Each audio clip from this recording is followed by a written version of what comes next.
hoje a ideia aqui é nós conversarmos um pouquinho com um dos proprietários da família, né, da Quinta de Alcubo, um parceiro nosso já quase desde o nosso início como empresa, um parceiro que a gente tem um carinho muito, muito grande, já estamos há bastante tempo, e a ideia aqui é vocês, parceiros de negócio, beberem água direto da fonte, ou seja, as histórias, as informações, as curiosidades virem direto de quem está lá todo o dia, de quem vive a vinícola, de quem vive a adega, de quem vive o negócio todo o dia, né? E então a ideia é nós conversarmos um pouquinho aqui com o Pedro Serra. Vou deixar o meu pai o apresentar um pouco melhor. E a dinâmica é sempre a mesma, né? Vamos conversar um pouquinho da vinícola, vamos conversar um pouquinho das histórias, um pouquinho da região, castas, passar rapidamente os rótulos que a gente tem. A grande função também de hoje é que nós, de uma levada só, introduzimos 4 rótulos novos do Quinta de Alcubo. Estivemos algum tempo com 2 tintos e agora introduzimos mais 4, então temos informação e então esta conversa aqui vem a calhar, vem ficar muito, muito boa para este início de ano. Vou deixar o meu pai fazer aí a apresentação do Pedro. Foi ele que teve o prazer de o descobrir, de o encontrar. Eu tenho uma rápida história de um amigo, até comentei há pouco com eles, aqui do Brasil, que tinha comentado comigo que tinha encontrado uma pérola, uma adega extraordinária, que ele não era o que ele ia à procura de outra, e encontrou. E e como é que se chama? Quinta de Alcubo. Olha, meu pai daqui a uma semana vai estar lá a sentar com o Pedro. Sério? Tu vais trazer para o Brasil? Olha, vou. Daqui a uma semana. Então, ele estava a falar comigo, a mandar fotos. Bebi este. Olha, eu não bebi, mas o meu pai próxima semana vai estar lá e, coincidência, graças a Deus deu certo. Já está no Brasil connosco desde 2021, início de 2021, né? Já estamos com o Alcubo. Então, pai, segue aí a apresentação. Manda bala. É isso aí, boa noite, pessoal. Foi a partir dessa data que eu tive o prazer de conhecer o Pedro Serra. Me recebeu lá na Quinta, muito gentilmente, e me mostrou e fizemos prova de vinhos e eu fiquei encantado com os vinhos e com a pessoa em si, que é simpaticíssimo. A Quinta de Alcubo, ela está na península de Setúbal, abaixo do Tejo, abaixo de Lisboa, ao lado do Algarve. Esta península de Setúbal. É lá que a Quinta está instalada, na Serra da Rábida. Esta Serra da Rábida é uma serra, é um parque natural de preservação de flora, de fauna, enfim, é um parque com pouca intervenção humana, com muita parte selvagem. A intervenção humana é muito limitada e muito controlada. E é aqui que se encontra a Quinta de Alcubo, gerida pela família Serra, e temos aqui um ilustre convidado hoje, que quero agradecer aqui em nome da Alma Lusitana, a presença do Pedro, que muito nos honra. Obrigado, Pedro, pela tua presença. E então, Obrigado. Se fazer vinho é uma arte, vamos deixar o artista falar, não é? O artista hoje aqui é o Pedro e é ele que nos fala da arte do vinho. Diz-me uma coisa, Pedro. A família Serra está na Quinta de Alcubo há quanto tempo? E uma curiosidade que eu tenho. Porquê Alcubo? Onde é que aparece este nome Alcubo, Quinta de Alcubo?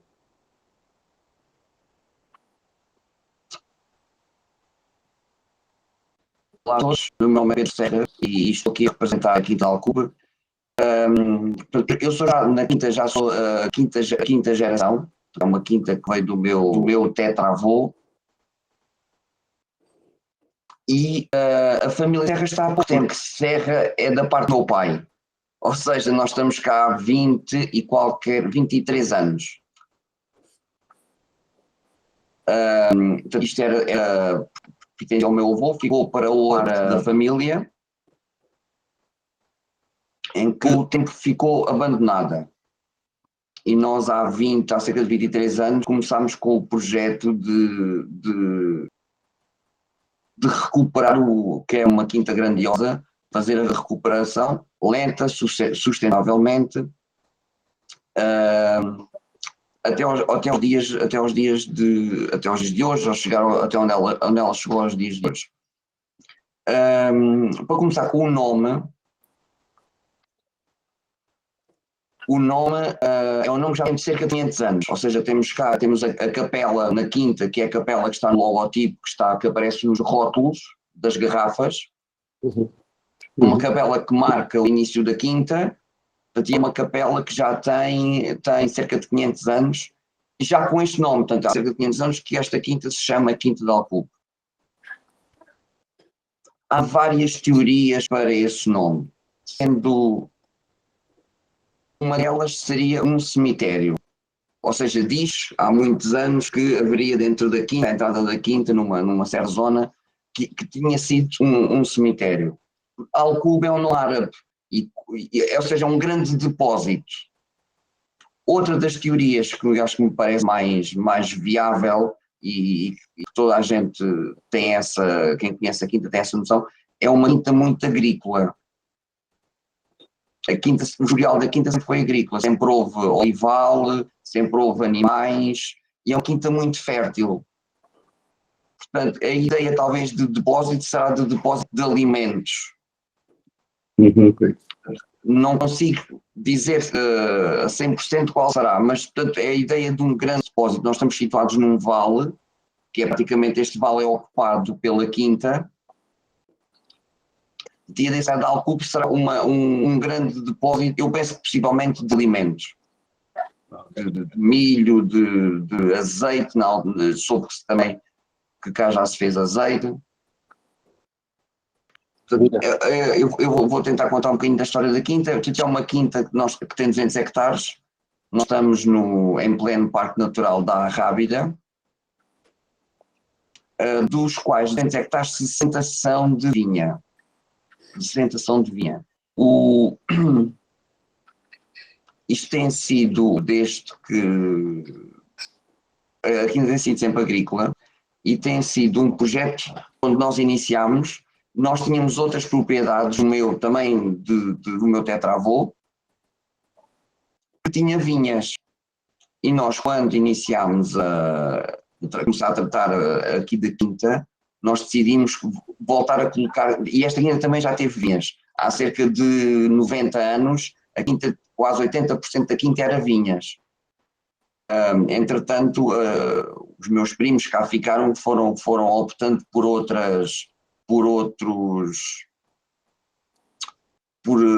animais, basicamente. Portanto, a quinta teve muitas vacas, depois teve também muitas ovelhas, e a vinha foi desprezada e chegou a ser totalmente arrancada. Como o nosso historial já tínhamos vinhas, quando viemos para aqui decidimos, e pela fertilidade dos terrenos, decidimos colocar vinhas. E começámos a colocar vinhas na quinta, e na altura até optámos por castas que não havia na região. Andava aqui um bichinho cá dentro que mais dia menos dia queríamos fazer o nosso próprio vinho. E então quando plantámos aqui as castas, plantámos castas que não havia na região, desde o Trincadeira, desde Syrah, desde Cabernet, logo muito cedo, estamos a falar há 20 anos atrás. Entretanto, e nós nessa altura vendíamos as uvas, nós éramos produtor de uvas, vendíamos as uvas para uma adega cooperativa aqui na região. Que nesta altura, digo eu, felizmente, não nos valorizava as uvas. E como não nos valorizava as uvas, o que é que nós tivemos que fazer? Tivemos que avançar para outra posição, que era o quê? Fazer o nosso vinho. Na altura ainda tínhamos, hoje temos menos, na altura tínhamos cerca de 400 ovelhas de raça saloia, que ocupavam uma área grande da quinta. E que nós vimos o queijo azeitão, não sei se alguém já ouviu falar do queijo azeitão, é um queijo que é um queijo é uma denominação protegida desta região.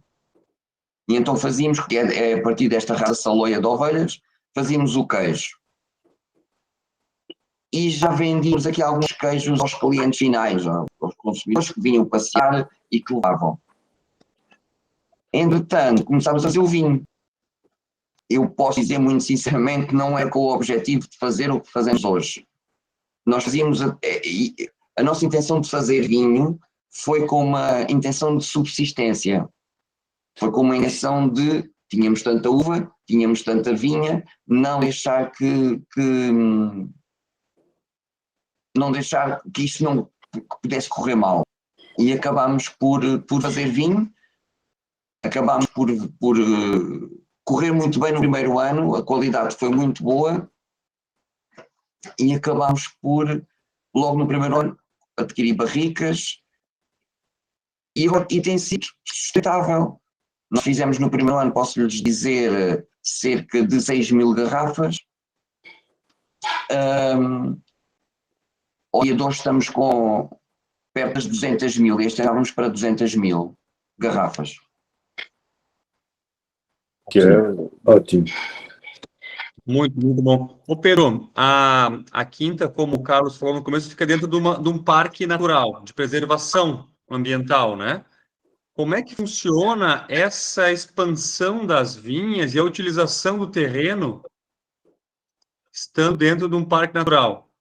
Você tem uma limitação de área que pode ser utilizada, área que fica para preservação? Como é que funciona essa questão aí para vocês? Porque eu penso que se pensa em expansão de vinhas, imagino que vai ter um limite, né? Sim, neste momento temos um limite, não propriamente por alguma legislação, mas por um limite de terrenos aptos à plantação da vinha. Toda a nossa vinha tem medidas agroambientais, ou seja, estamos em produção integrada, que é o nível abaixo da produção biológica.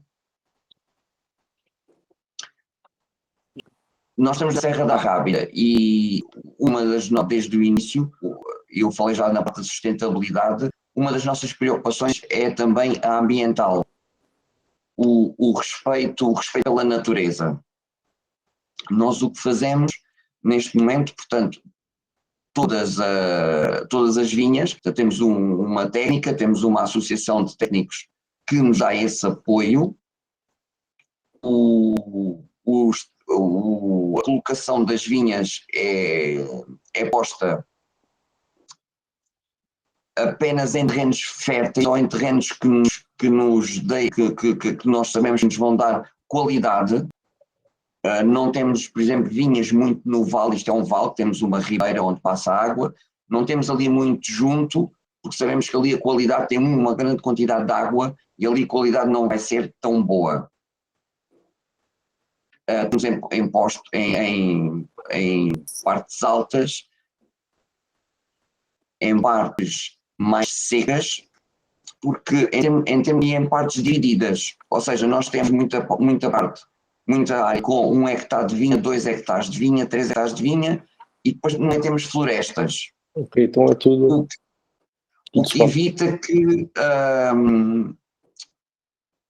as doenças passem muito facilmente de uma vinha para outra. São mais controláveis. Tentamos não necessitar de pôr tantos produtos químicos. Okay. Faz sentido, elas terem todas seguidas, se tiverem uma rotina, como há muitas de árvores de floresta, há uma proteção natural entre cada vinha. Okay. Em termos ambientais, em termos de vinhas, não temos essa preocupação. Aliás, desde muito cedo os tratamentos das vinhas foram feitos com produtos, ainda antes de aderirmos a estas medidas agroambientais, eram feitos com produtos que causassem pouco impacto na natureza, e esse pouco impacto na natureza reflete também pouco impacto nos vinhos. Neste momento estamos a utilizar uma máquina que existe mesmo a nível, eu sei que no Brasil existe, é uma máquina alemã, de fábrica alemão, que existe em Portugal, e existe ou 2 ou 3 que faz os tratamentos sem produtos químicos. Ou seja, em tratamentos que os anos permitam, que o ambiente permita que não haja muita chuva, que não seja... nós conseguimos fazer tratamentos nas linhas sem produtos químicos. É através, posso-lhe explicar mais ou menos, é através de calor. Portanto, a planta é sujeita a 180 graus, portanto como é que eu vou... Olha, uma maneira, é tipo um bico de um fogão. Não sei se conseguem... Sim. Pronto, um bico de um fogão apontado com uma ventilação apontado para a vinha e que leva a cepa a ficar ali entre 180 e 200 graus. Ou seja, a maior parte dos micro-organismos e das bactérias na cepa, direcionado para a área da cepa, eles vão morrer. E tem trazido bons resultados. Interessante. E a planta suporta bem isso. A planta suporta bem e favorece a planta, porque, Gustavo, é como se nós tivéssemos a pele, as pessoas mais sensíveis têm a pele mais fraca. Se nós formos trabalhadores que trabalhamos com areia, a pele fica mais forte. Sim. A ideia do aquecimento que passa na folha vai transmitir aquele choque, vai fazer com que a folha fique mais forte, fique menos permeável a micro-organismos e a bactérias. Muito interessante, muito interessante. Sem dúvida. Pedro, fala um pouco das castas, então. Tu falou das castas internacionais, né, que começaram a plantar, então, Syrah, Cabernet, e nas brancas, eu sei que tem Chardonnay, depois tem alguns vinhos que aparecem Alvarinho. A decisão os tintos, obviamente, o Alcube tinto tem uma porção grande de Castelão, que é a casta, vamos dizer assim, mais típica da região de Setúbal. A decisão das castas e esse caminho, e que castas, assim, as mais comuns, as mais presentes aí na quinta? Nós temos... há uma coisa que eu expliquei, vou ter que explicar e guardar mais para o mas vou ter que explicar porque vou perceber que é a explicação depois de muita coisa que eu dizendo. Nós temos uma particularidade. Nós só vendemos os nossos vinhos aqui na adega. Ou seja, só mesmo na adega. Não temos distribuição a nível de Portugal, nem para restaurantes, nem para grandes superfícies, nem pequenas superfícies sequer. E isto é para somos os únicos, Pedro, somos os únicos invasores da vinícola a tirar vinho. Carlos, foste a única pessoa que me conseguiu enganar, é verdade. Então pronto. Mas em termos de parceiros de distribuição, vocês são o único, porque em Portugal não temos. Em Portugal não temos. É verdade que tenho aqui, posso ter aqui uma pessoa ou outra que compra aqui, que vem com o carro, compra, leva para a sua mercearia, ou leva com o carro, compra e distribui para meio dúzia de restaurantes, mas é uma coisa extremamente residual, é uma coisa muito residual. E isto é para explicar o quê? É a nossa diversidade de caixas. Eu por acaso não sei de cor, mas vou-vos contar. Em termos de brancos, nós temos um moscatel, que é um moscatel de Setúbal, a base do moscatel de Setúbal. Temos Fernão Pires, que é a segunda casta mais branca, casta mais importante aqui da Península de Setúbal. Depois temos Arinto, Alvarinho, Chardonnay e Sauvignon Blanc. Pronto, não me esqueci de nenhuma. E Sauvignon Blanc. Entre os tintos temos Castelão, Trincadeira, Toriga Nacional, Syrah, Cabernet, temos também Merlot e Alicante Pichet. E Pinot Noir, temos também Pinot Noir. Já tivemos, por exemplo, em tinto, já tivemos o Aragonês, eu não sei se conhecem, uma casta portuguesa. É parecido com o Tempranilho espanhol. Aqui não conseguimos bons resultados, não conseguimos, tivemos a vinha 8 anos e acabámos por eu acho que foi a única casta até hoje que não se conseguia mesmo fazer vinho nem de pouca qualidade, nem de muita qualidade. Aquilo era mesmo não tem explicação. Sei que aqui na região, não na região, porque nós, por estarmos na Serra da Arrábida, nós temos um microclima também diferente do resto da região. Porque a maior parte da região, os terrenos são arenosos, são areia. E em muitos sítios são mesmo areia da praia. Nós aqui são solos muito fortes, são argilocalcários. São solos, no meu entender, e acho que são solos com capacidade de seguram mais água, seguram mais nutrientes, e com isso a planta consegue mais facilmente retirar esses nutrientes. Gustavo, perdi-me. Não, estavas nas castas. Não, estás nas castas. Nas castas sim, o aragonês não funcionou. Nós temos, ao longo do tempo, temos experimentado várias castas. Felizmente, acho que todas as que eu disse têm funcionado aqui, umas melhores, outras piores.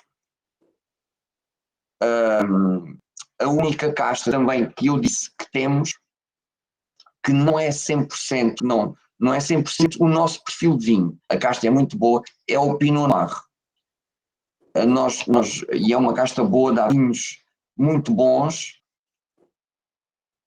No nosso perfil de vinho, nós temos a casta já há 7 anos, não conseguimos fazer vinho tinto desta casta. O nosso vinho tintos, se alguém já provaram, se não provaram de provar, são vinhos muito carregados, são vinhos muito fortes, e o Pinot acaba por dar um vinho mais fino, mais suave, acaba por não ser bem o perfil dos nossos vinhos. Temos usado esse Pinot Noir para rosé. Basicamente fizemos um rosé Pinot Noir e funciona excelentemente. Aliás, tem sido o meu vinho de quase de eleição nos últimos tempos. Nós vamos falar dos vinhos. Nós temos 2 rosés, o Cube aqui, o rosé ligeiro e o rosé. E no rosé ligeiro está o Pinot Noir, nesse que a gente tem aqui, pelo menos. E realmente é um vinho, vinho fantástico, muito saboroso, muito leve, muito ligeiro. Depois vamos falar sobre eles. Ô Pedro, Gustavo, deixa-me voltar à história, né? Eu queria pode seguir. Vai daí. Não, eu queria que o Pedro falasse um pouquinho da história da região da Quinta de Alcube, porque quem tiver a oportunidade de ir lá, e aliás já aconselho fortemente a visitarem, porque o Alcube ele realmente tem um enoturismo fantástico. Para ele realmente conseguir vender tudo à porta da adega, porque tem um enoturismo encantador. E tem lá um museu de artefactos encontrados lá, e eu queria que o Pedro falasse um pouquinho, que isso também mostra muito a região. Sim, nós quando começámos a plantar a vinha, portanto, há 20 anos, as primeiras vinhas há 20 anos atrás, a quinta estava muito desprezada. E ao plantar as vinhas, a terra tem que ser mexida ali 1,5 metro. E, entretanto, começam a aparecer vestígios debaixo da terra, basicamente. E nós fomos guardando, ou seja, tudo que nos aparecia, azulejos, pedaços de barro, nós fomos guardando. E há cerca de 10 anos foi feito um estudo aqui pelas eu não sei como chamam no Brasil, Câmara Municipal, Prefeitura. pelas regiões aqui de Sesimbra, Sesimbra, Palmela e Setúbal, em que veio uma escola de Lisboa de arqueólogos e misturado com a Faculdade de Belas Artes, que estava a fazer um estudo do movimento das pessoas nesta região de norte para sul. E em que chegaram ao Alcube. O Alcube fica, estamos no vale, estamos protegidos aqui pela Serra da Arrábida, pela Serra de São Luís, e estamos apenas a 4 km do Oceano Atlântico. Nós temos aqui um microclima completamente ímpar na região, porque não há mais quinta nenhuma que consiga ter todos estes fatores que nós temos. E é uma quinta muito, ainda ao dia de hoje, é muito central.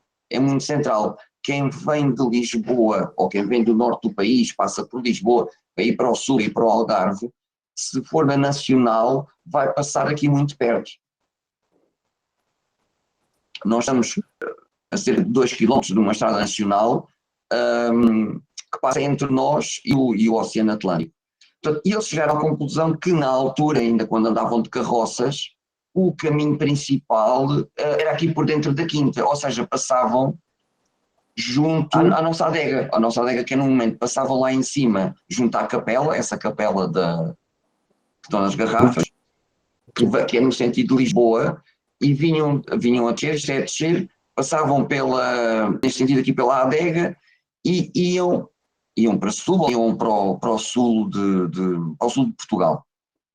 Portanto, eles chegaram aqui com essa informação. E, entretanto, nós a conversarmos e mostrarmos todos os artefatos que tínhamos, eles ficaram tão interessados, acabaram por tentar perceber o que é que se tinha passado mais aqui na quinta. E, então, nós temos um museu com esses artefactos que são desde há 7.000 anos. São pedrinhas, são datadas, bocadinhos de barro,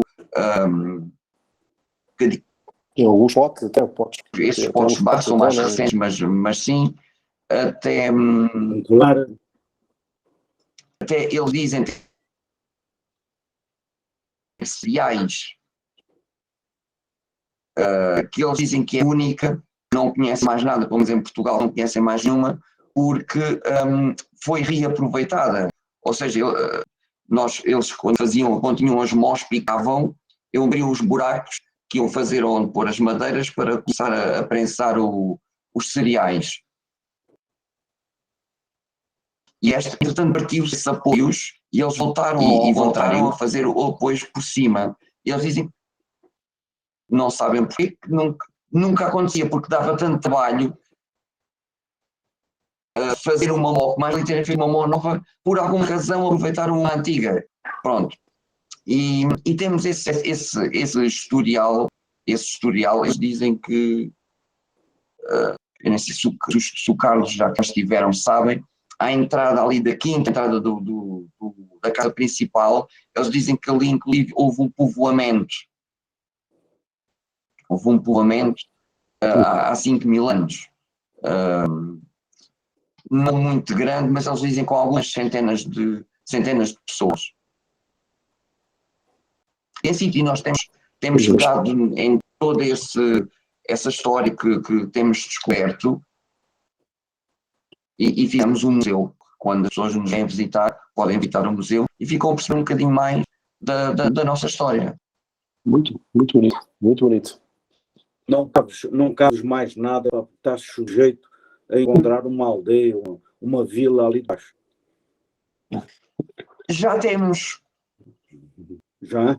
Nós ali junto, ou entre ali 3 vinhas, temos umas paredes. Temos umas paredes que qualquer dia vamos escrevar para ver o que lá está de baixo. É o início de algo, aliás, não será o início, será o topo de alguma coisa, deve estar lá alguma coisa por baixo. Qualquer dia temos que fazer, temos essa curiosidade. E mesmo na casa, eu posso dizer, mesmo na nossa casa principal,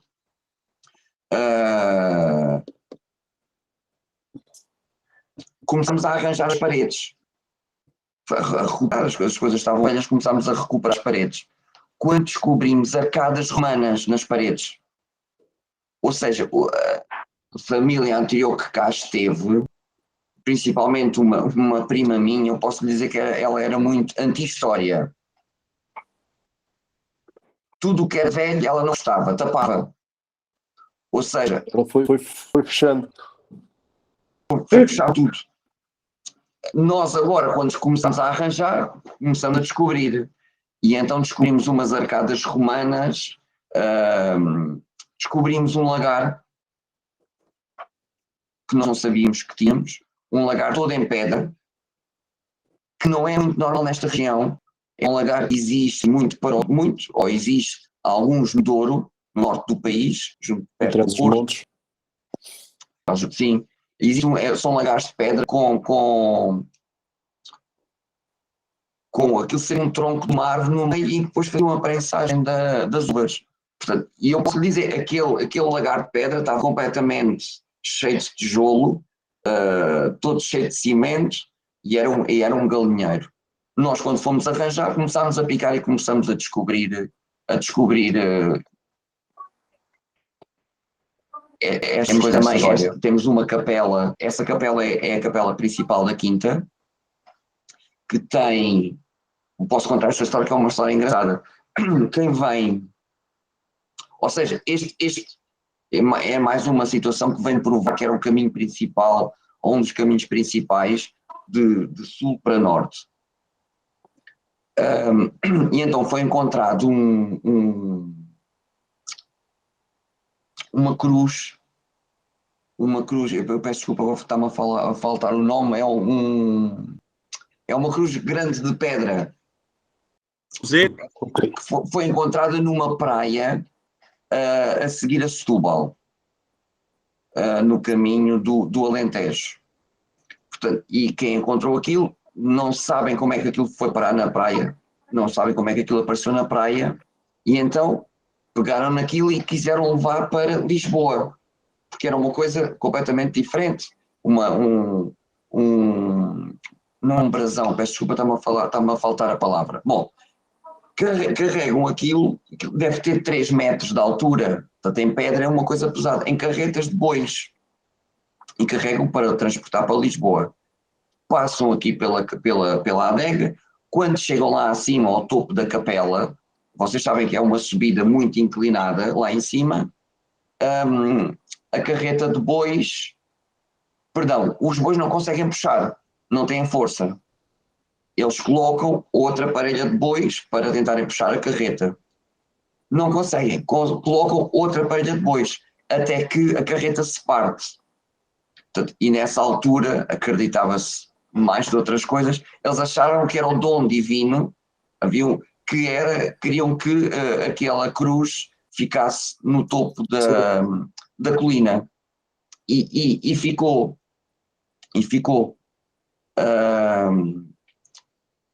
há cerca de 100 e tal anos, 150 anos, 160 anos, aqui numa aldeola aqui perto da nossa quinta, que é as Vendas de Azeitão, há um senhor que decidiu, que era um benfeitor aqui da região, decidiu tapar a cruz, para proteger a cruz, para ela se alongar no tempo, tapar a cruz, e então faz essa capela.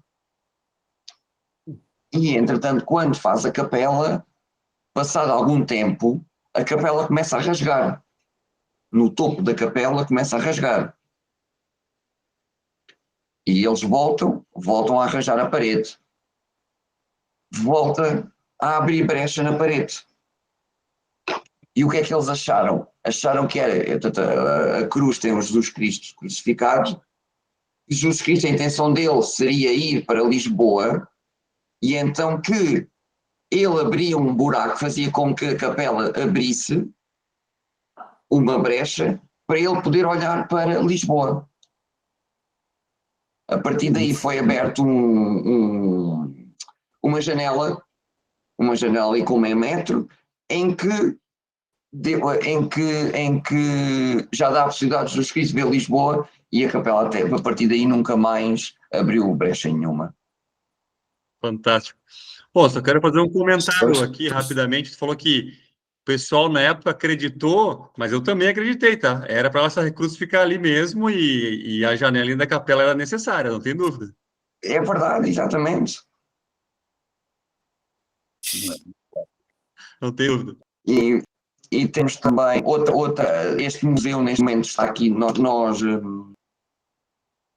há bocadinho, Gustavo, estavas-me a falar do Parque Natural e da posição das vinhas, como é que funcionava em relação ao parque natural, nós temos... E eles aí não são muito, não têm, até porque a vinha é uma planta natural.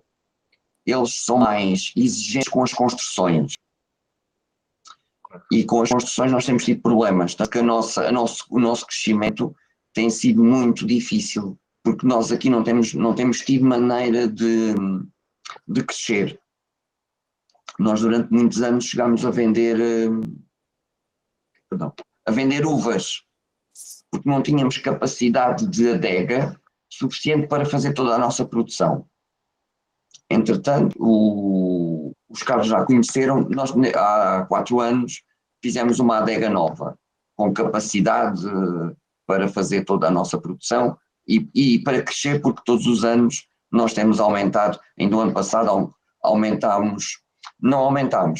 reformulámos vinhas antigas e aumentámos cerca de 7 hectares. Este ano vamos fazer mais dois novos, e para o ano penso que vamos fazer mais 5, ou nos próximos 2 anos mais 5, e ficamos aqui com vinhas novas, cerca de 100 hectares de vinhas novas com boas castas e com boas produções. E quando fizemos esta adega nova, passámos para aqui o museu, onde temos todos aqueles artefactos que falámos há pouco, que antes estavam na parte de baixo da quinta, também numa casa, que era a casa do pastor e da queijeira, que viveram cá há 55 anos. Eles vieram para cá, começaram a trabalhar cá com 11 anos e saíram de cá com 70 anos, passaram a vida deles toda cá a pastar ovelhas e a fazer o queijo de azeitão. E entretanto, quando eles saíram, nós fomos também recuperar a casa. Era uma casa que estava antiga já, estava desgastada, onde descobrimos também outra capela, com paredes em pedra, com portas grandes que não tínhamos visto que existia. Ou seja, aos poucos temos descoberto em cada cantinho, temos descoberto história que nós não sabíamos que existia. História. Maravilha. Fantástico, Pedro. Bom, acho que a gente pode falar um pouco dos vinhos agora, né?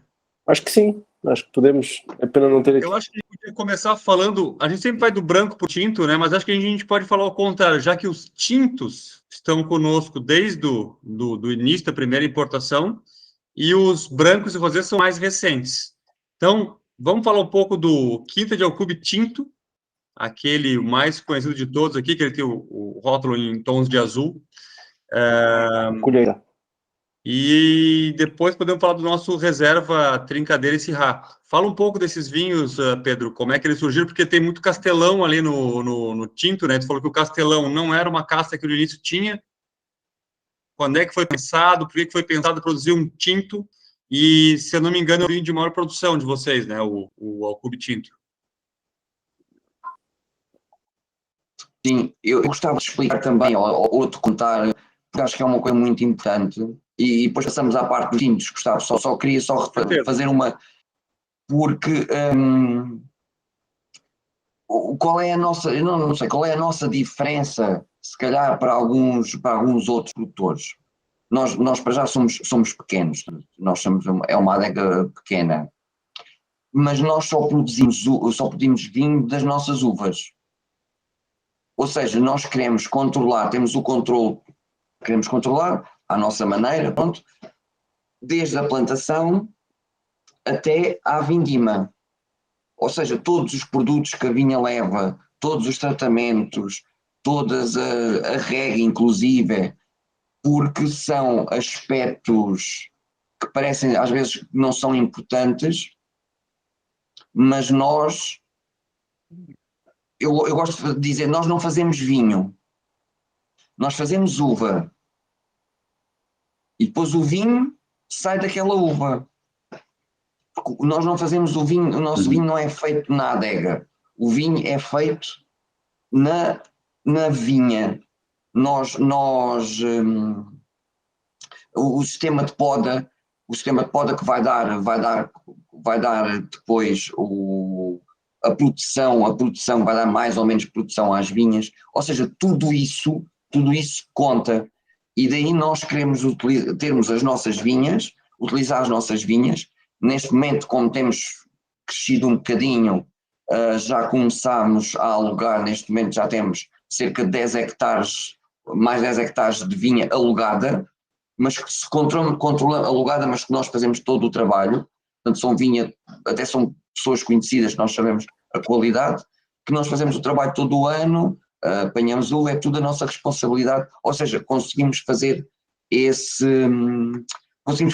controle, porque todos esses pormenores são muito importantes para chegar a um determinado nível de qualidade. Esse vai acabar na altura mais importante do ano. Aqui começa 15 de agosto, 15, 16, depende do ano, 17 de agosto, que é a vindima. Eu acho que há uma altura importante que é a parte da vinha. A altura da vindima é muito importante porque nós conhecemos as vinhas, nós conhecemos o que é que cada vinha nos dá em termos de qualidade, e depois temos um controle de maturação muito apertado nas uvas. Só apanhamos as uvas quando achamos que elas nos vão dar uma determinada qualidade no vinho. Nós fazemos esse controle, nós fazemos a banha 100% mecânica. Eu posso dizer, há colegas meus que são contra, há pessoas que são a favor. Eu, para mim, acho que traz mais vantagens do que desvantagens.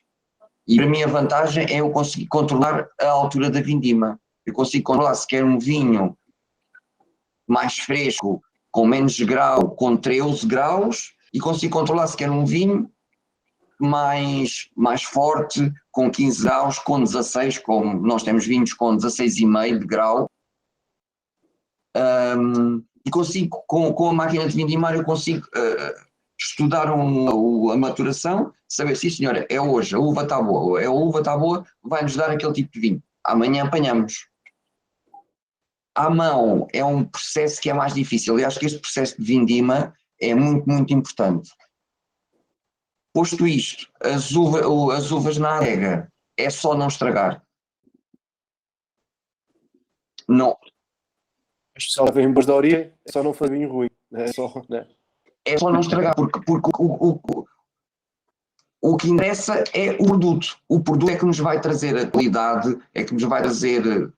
Ou seja, tudo que o vinho, que nós vamos estar a beber o vinho, vamos estar a beber a água que colocamos, vamos estar a beber os produtos com que a vinha é tratada, vamos estar a beber o solo, vamos estar a beber tudo isso. E se nós alterarmos tudo isso, o sabor do vinho vai ter que ser diferente. Os nossos vinhos são vinhos muito, muito personalizados, entre aspas, não sei se é personalizados a palavra ideal, mas são vinhos, nós tentamos que os vinhos até sejam muito naturais. Porque se na vinha nós não colocamos muitos produtos químicos, tentamos o mínimo dos mínimos, indispensáveis, para termos alguma qualidade. E agora, posso dizer uma coisa, às vezes não é muito correto atualmente, em termos dos defensores ambientais, a produção biológica, eu acredito na produção biológica, não acredito que seja uma produção sustentável, porque eu posso lhe dizer, eu pessoalmente já tenho provado muitos vinhos biológicos, falta-lhes algo para serem diferentes. São diferentes, mas falta-lhes ainda qualidade. E acho que é uma coisa que ainda falta muito tempo de estudo, alguns anos, para conseguirmos chegar a esse nível. Portanto, nós não ambicionamos isto. Ambicionamos a realidade, que é o mínimo indispensável para ter qualidade. Na adega fazemos exatamente a mesma coisa. Vocês sabem que é preciso leveduras para fazer fermentação dos vinhos, nós utilizamos o mínimo de produtos possível. O mínimo de produtos. Aliás, eu até corro o risco de dizer que os nossos vinhos possivelmente tragam-se mais rápido que os outros. Eles têm o mínimo de produtos possível, até porque é o vinho que nós bebemos cá em casa, é o vinho que o meu pai bebe, ou seja, e nós queremos beber coisas que não nos façam mal. É isso mesmo. Quando a gente... Isso só perceber porque a partir daí, Gustavo, a explicação do brincadeira será, a explicação do Alcubo Tinto, da qualidade, é tudo isto. É um conjunto de pormenores que vão nos guiar a um determinado vinho. Agora, também é um processo de escolha. É um processo de escolha das uvas, de menor qualidade, de melhor qualidade. É um processo de escolha das castas, que já falámos disso. E na vindima é um processo que nós vinificamos tudo separado. Não misturamos, porque cada casta tem a sua maturação. Há castas que estão prontas mais cedo, há castas que não têm maturação tão boa naquela altura, temos que deixá-las mais um pouco na vinha. E aí é a diferença, esse Alcubo Tinto, e há uma coisa transversal, nos nossos vinhos. A vindima é feita muito tardia. Nos nossos vinhos tintos, estamos a falar ainda de tintos, a vindima é feita muito tardia. São vinhos que são com muito sabores a frutos vermelhos, ou seja, são vinhos muito, muito carregados. São vinhos já com alguma evolução na própria vinha. Daí nós provamos o Alcubo Tinto, é um vinho que, apesar de ser um vinho jovem, é um vinho que não tem barrica, que não tem madeira, mas é um vinho que se bebe com muita facilidade, que nos enche a boca. Sim. Uma coisa que... Sim. Ô, Pedro, no Alcubo Tinto tem uma coisa que sempre me surpreende, que tem um defumado. Ele tem uma certa, nos aromas principalmente, que eu não consigo entender de onde vem. Talvez seja a máquina alemã que queima a vinha. Não, Gustavo, eu acho... Estou brincando, claro. Depois alguém me falou, até naquele evento dos vinhos da Península de Setúbal, que é um aroma de fruta assada. Ele tem uma coisa muito interessante. Para ser um vinho que não passa na madeira, que é o vinho de maior produção, que é o vinho, entre aspas, de entrada, ele tem uma extrema qualidade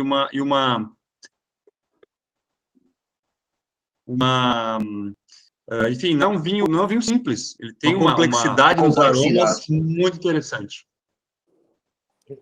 E aí depois...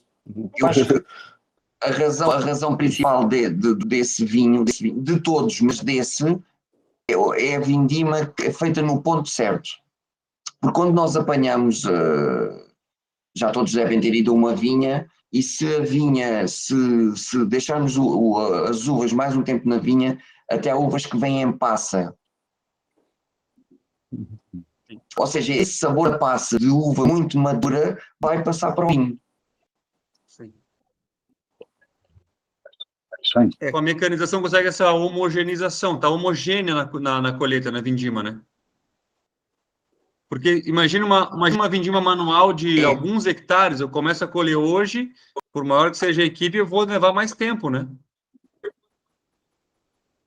Vários dias para até completar aquele lote, enfim, pode ser que vá se modificando ao longo dos dias a qualidade daquela uva. A primeira uva que eu colhi não é igual à última.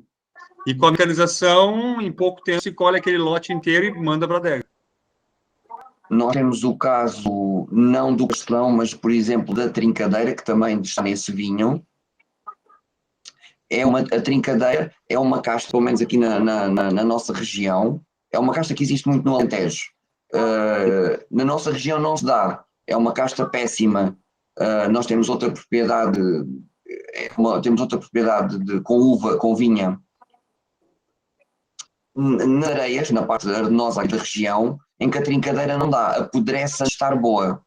E nós aqui na Quinta conseguimos ter qualidade. Só que é uma casta que está boa, imaginem, hoje, passado 3 dias está toda podre. E aí faz diferença. Eu tenho um controle de maturação muito apertado, nós vemos que a uva está boa, vamos apanhá-la. E apanhamos as castas todas separadas. Inclusive, mesmo na Quinta, a Quinta são 200 hectares, isto são basicamente 2 km por 2 km. e temos diferenças de vinho, ou seja, trincadeira, temos duas trincadeira, e uma parcela dá uma trincadeira mais jovem e outra parcela dá uma trincadeira mais madura, mais passada. É uma coisa incrível a natureza, porque, e para isto não há explicação, estamos a falar em meia dúzia de metros de diferença de uma parcela para outra. Incrível. Com os mesmos tratamentos, contudo, e o nosso desafio, ou a nossa crença, é que esta escolha, o nós sabermos que uma uva é boa para um determinado vinho, outra uva é boa para um determinado vinho, faz com que a qualidade dos vinhos no final aumentem substancialmente. Muito interessante. Então, esse aqui seria um vinho feito com a casta mais típica do Setúbal, Castelão, e com uma casta que realmente não dá em Setúbal, que é a trincadeira. É um vinho de duas castas até contrastantes, né? Pois eu tinha pensado nisso. Né? É verdade, Gustavo, é verdade mesmo. É a casta, é o Castelão, é a casta mais, acho que é a casta mais plantada, ou tenho a certeza que é a casta mais plantada na região de Setúbal, apesar de nós, neste momento, haver uma grande implantação de Syrah. Acho que neste momento é a casta a seguir mais plantada na zona de Setúbal. Dá-se muito, muito bem. O Castelão é uma casta muito, muito, muito interessante. Não é de todo um vinho fácil o Castelão só por si, a casta Castelão, não é toda uma casta fácil. Um vinho é uma casta fácil de trabalhar e é um vinho difícil de beber. Ela é mais intenso. É mais intenso, é um vinho que precisa de mais tempo ou de barrica, ou de garrafa.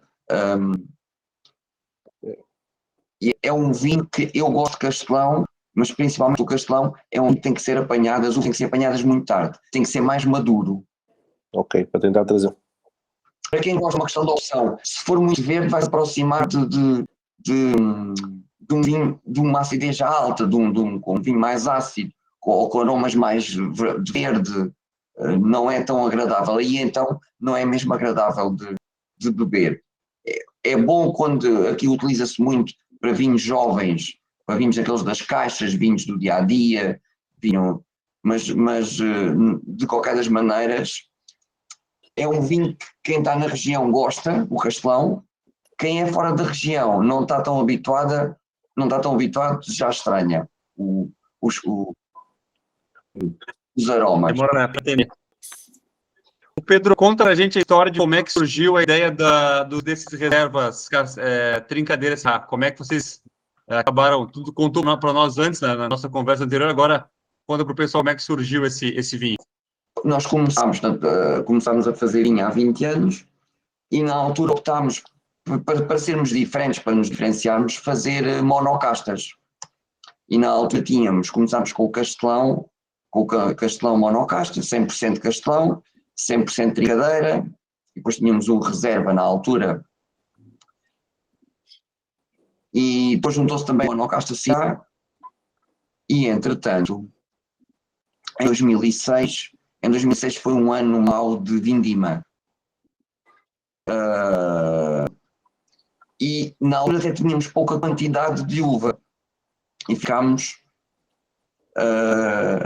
indecisos com o que fazer, ou seja, pouca quantidade, a qualidade não é nada, nós estávamos já habituados, já tínhamos conseguido arranjar ali uma uva já muito boa. Para fazer alguma quantidade, o que é que decidimos? Começámos a testar, juntámos o trincadeira com o Syrah e juntámos outro bicasta que nós temos, o Castelão com o Cabernet. E desde então, quer dizer, o nosso trincadeira Syrah, a par do Alcupe tinto, o trincadeira Syrah é o vinho que nós mais vendemos. Já não é um vinho de entrada de gama, é um vinho já, é um reserva, é um vinho já com algum valor, mas surpreendentemente, mesmo aqui, em termos de quantidade, está quase a par do Alcupe tinto em vendas. É um vinho que tem uma excelente relação qualidade-preço.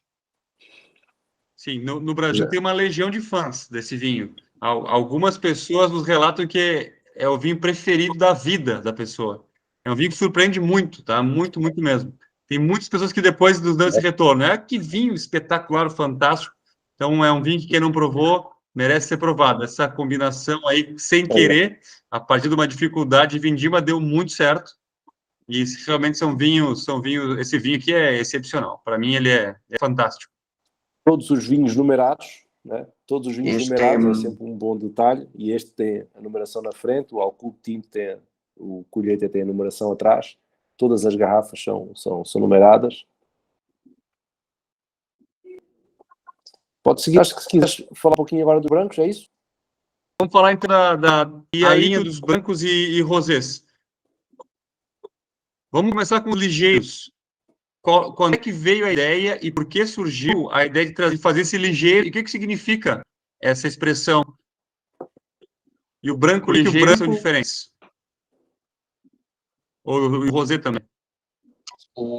Os ligeiros foram, apesar de apesar de estar frio, vocês estão aí com calor, eu aqui na rua deve estar cerca de 5 graus, penso eu. Depois de verão é muito quente. É muito quente. Nós temos aqui o clima tem uma amplitude térmica muito grande. E o vinho de verão é um vinho despretensioso.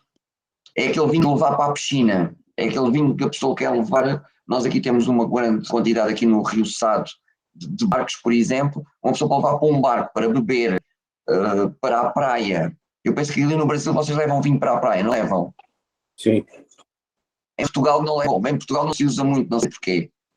Infelizmente. É proibido ter bebida alcoólica na praia, em Portugal.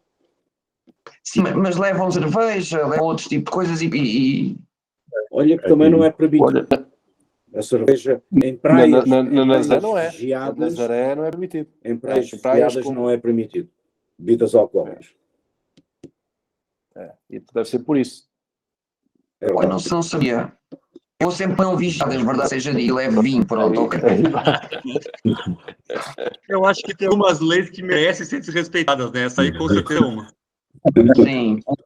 E os ligeiros foram feitos com esse objetivo, serem vinhos agradáveis de beber, despretensiosos, que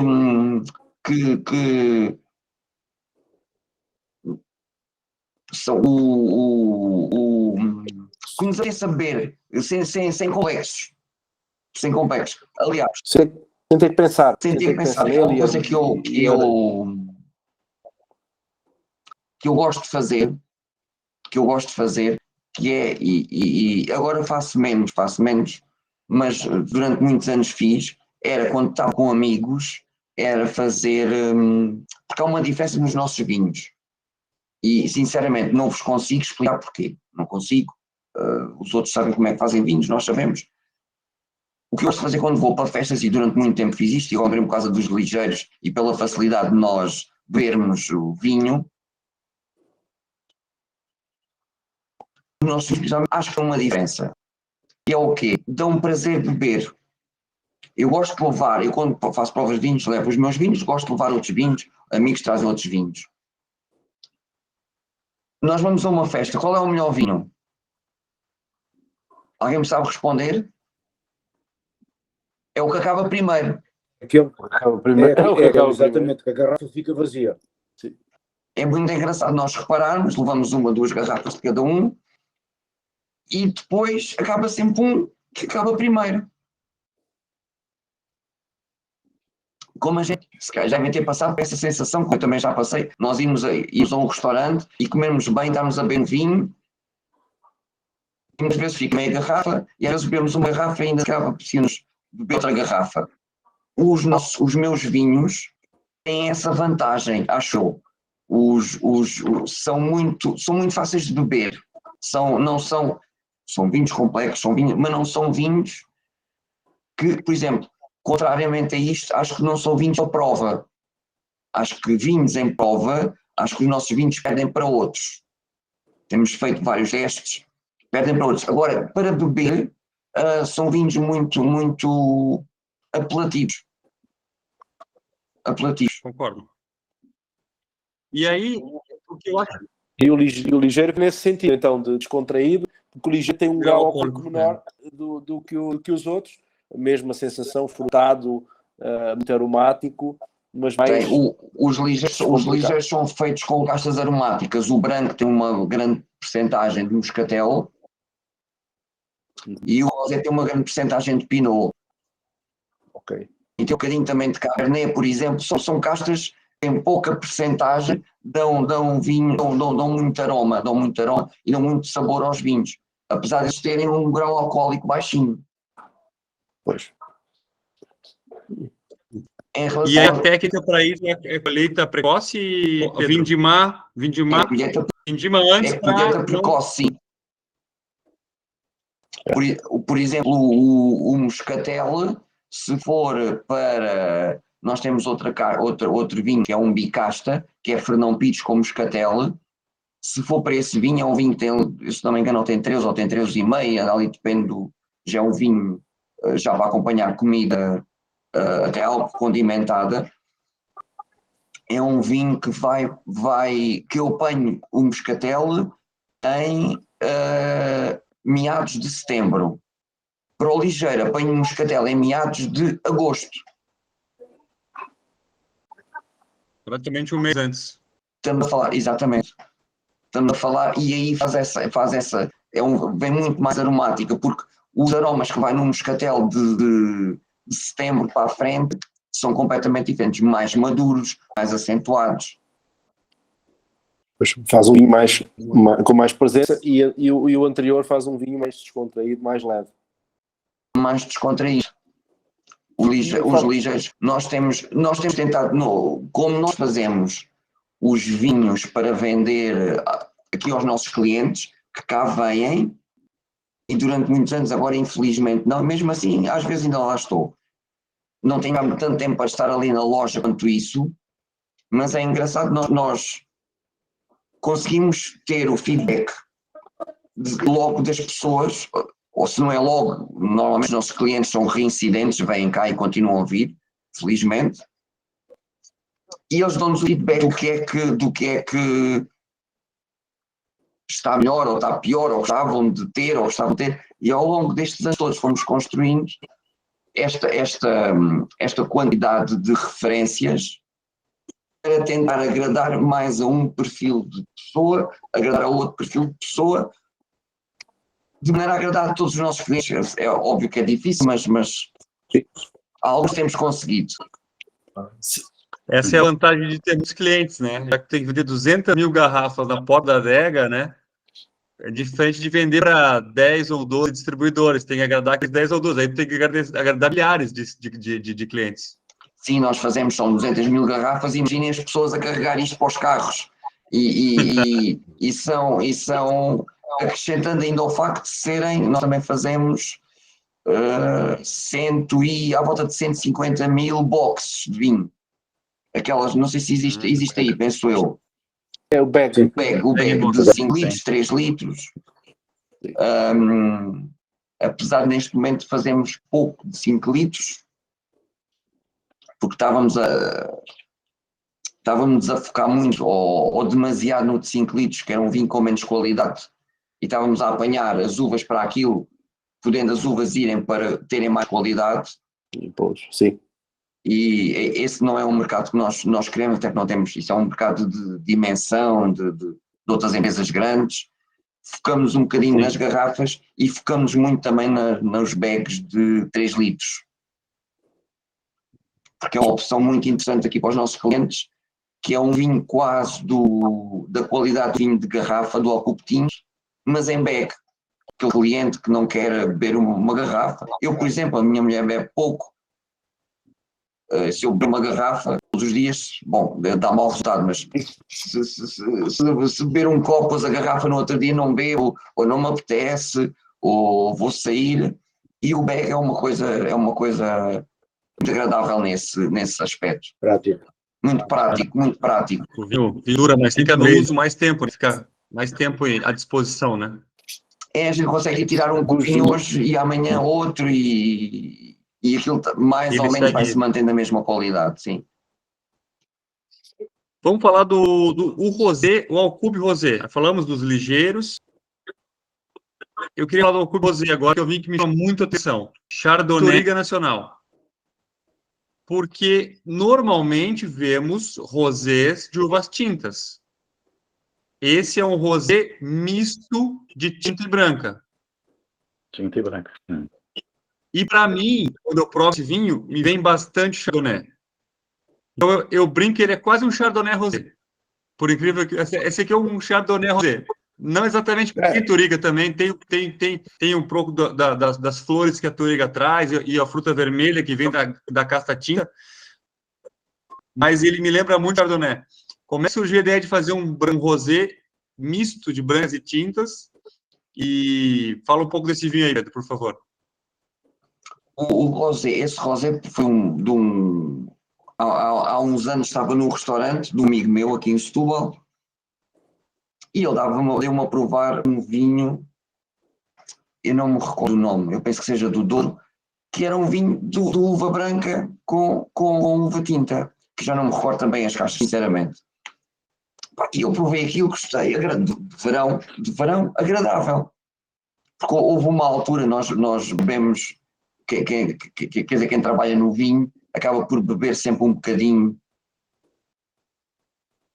sempre. E andei uma altura muito, será enjoada a própria palavra, mas de vinho tinto. Era pesado, e então voltei-me ali um bocadinho para os rosés, para os brancos, e nesse restaurante estava com esse amigo meu, olha, prova lá isto, e eu provei algo que é engraçado. Olha, vou fazer uma coisa igual. E então no ano a seguir fiz um teste do que é que poderia, o que é que se enquadrava para ficar mais agradável, e descobrimos o Chardonnay, que eu gosto muito da casta Chardonnay, gosto mesmo muito, e o Touriga Nacional. O Touriga, nós experimentámos o Chardonnay com vários tintos, e para mim o Touriga Nacional foi o que conseguiu ficar mais equilibrado. Porque experimentámos com Cabernet. É muito diferente. Acho que esse Chardonnay com Touriga Nacional é diferente. É muito diferente. Perdão. Há muitos anos atrás, o que fazia-se era isto. Era nós em Portugal chamávamos o palhete, que é o vinho branco e tinto. Sim. Branco e tinto, tudo, eles misturavam tudo misturado, e entretanto passou-se aí para a ideia que os rosés é de uvas tintas. E nós decidimos fazer esta brincadeira entre aspas para ser diferente, e tem resultado muito bem. Muito bem. É um vinho excepcional. Eu adoro esse vinho. Eu achei ele muito interessante. Primeiro porque eu achei inusitado, a ideia é criativa, né? E o resultado é muito bom, é excepcional. E o branco também, o branco me surpreendeu bastante também. O branco foi um dos 4 que veio que mais me surpreendeu. O Alcube branco. Também com o Chardonnay, Fernão Pires, Chardonnay. Ou seja, o Chardonnay aí do Alcube é realmente um Chardonnay excepcional. Aliás, o que chama atenção, tem muita mistura de castas francesas ou castas internacionais, que são francesas, com as portuguesas na tua linha, né? Eu acho que a gente vê muito frequente. Temos aqui um Trinca Syrah, temos o Chardonnay com Touriga, temos o Chardonnay Fernão Pires, o Pinot Noir e Touriga no rosegeiro. Temos, então, muita mistura dessa, e não sei se é uma linha, uma coisa que tu acredita nessa mistura casta internacional com a casta portuguesa, porque, e mesmo o Alcube Tinto, em alguns anos, vem com uma parcela de Syrah também lá dentro, né? Então é interessante essa mistura da casta internacional com a casta tradicional portuguesa. Não há dúvida nenhuma que as castas internacionais francesas são castas muito boas. Estas castas mais conhecidas são castas muito boas, que se têm adaptado muito à região. Mas nós não queremos fazer só Syrah ou só Chardonnay. Nós queremos que os nossos vinhos tenham a identidade da região. Portanto, normalmente o que nós fazemos é que os nossos vinhos tenham uma maior percentagem regional e depois vem a complexidade superior quando se junta com uma casta, neste caso tem sido, e é verdade, a maior parte delas francesas, que se têm dado aqui muito, muito bem, muito bem.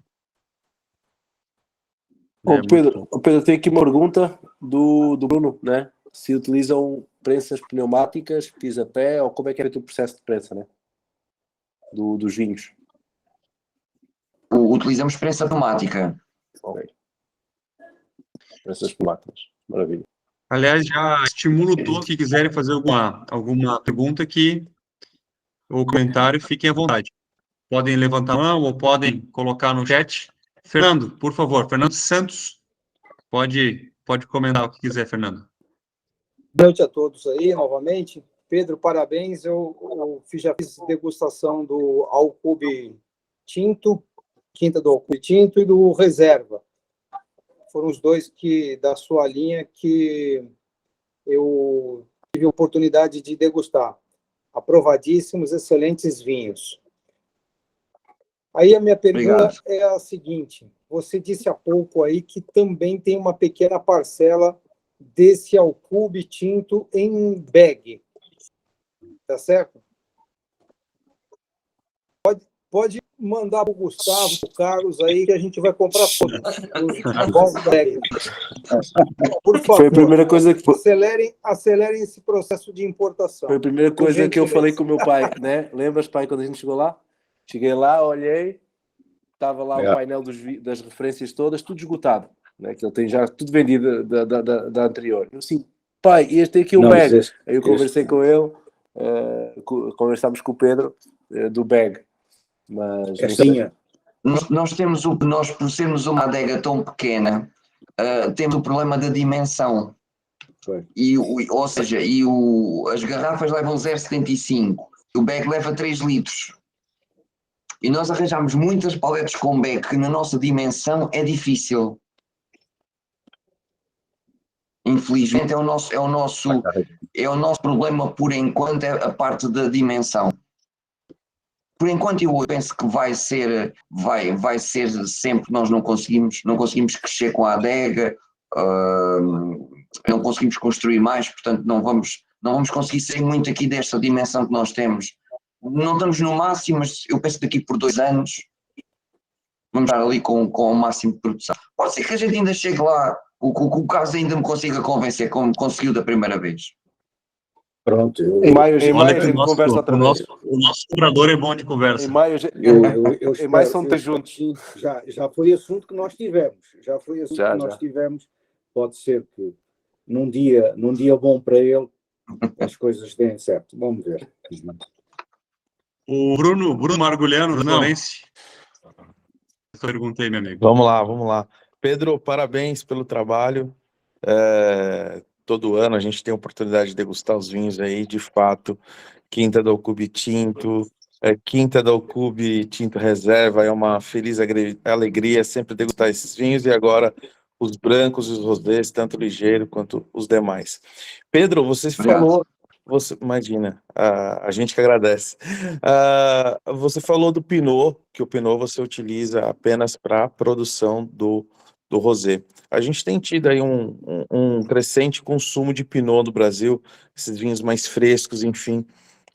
Você, mesmo não tendo ele em linha, você já vinificou, já fez alguma experiência em tinto? E se fez, como é que ele ficou? Já o nosso objetivo de início era fazer um vinho tinto. E no primeiro, não fizemos, penso eu, 3 anos. Fizemos 3 anos.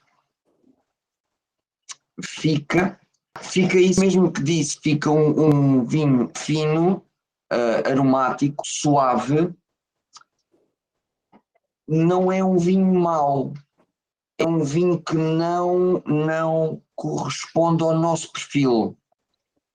Imaginam, o nosso cliente está habituado a uma trincadeira com 15, carregada, espessa, um castelão, e depois eu vou-lhe dar um Pinot que não consigo, a maturação do Pinot, não consigo que chegue aos 15. Eu quando falo maturação não é propriamente grau, não é obrigatoriamente tenha o grau, mas é um dos indicadores que a maturação está muito evoluída.